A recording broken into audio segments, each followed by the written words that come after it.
Hello and welcome to Aaron's War History. In today's video we're just going to be looking at the On War Service 1915 badge. So this would have been worn by civilians to indicate that although they weren't in a khaki uniform up on the front line, they were still engaged in important war work, as obviously you can't fight a war if you haven't got men in the factories producing the ammunition, producing the guns and the shells, etc. It's all needed to fight a war.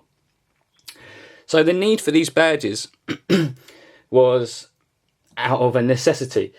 So not only did it also indicate that obviously you worked there, form of ID, but also the White Feather campaign, which was a real smear campaign against men, and had real key people in it. Lord Kitchener supported the movement. Emmeline Pankhurst of the famous suffragettes supported the movement, and basically any man that wasn't in uniform, they were shamed with a white feather of cowardice.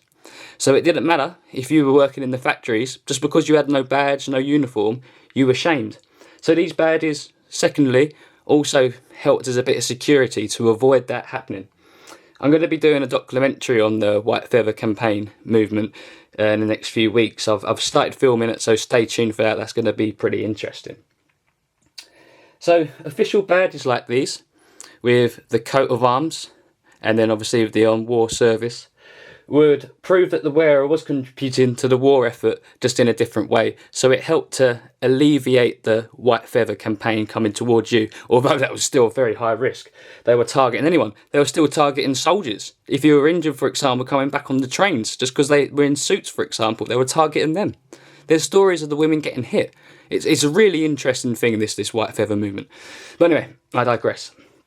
So once conscription kicked in 1916, where all men were forced basically to go up and fight, the need for these badges lessened as the White Feather campaign started to lessen. Although this was still worn throughout the war, and the White Feather campaign still remained throughout the war.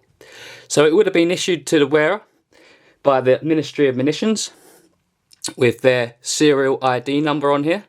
So that serial ID number could potentially also double up if there was an explosion in the factory, as explosions in factories were happening. They just weren't put in the press because obviously it would dampen morale.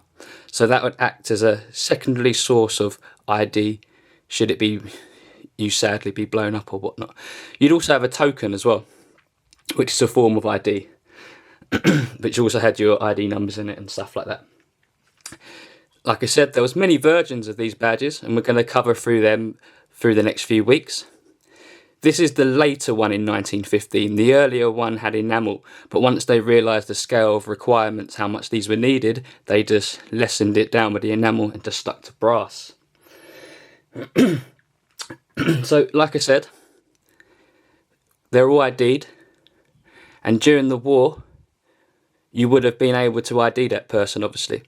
There would have been a book that had everything documented. However, unfortunately, that book has been lost, or either, hopefully, it just hasn't been found yet. So yeah, there's a lot of secrets left out there to be found. So hopefully one day. So yeah, cheers for watching, guys.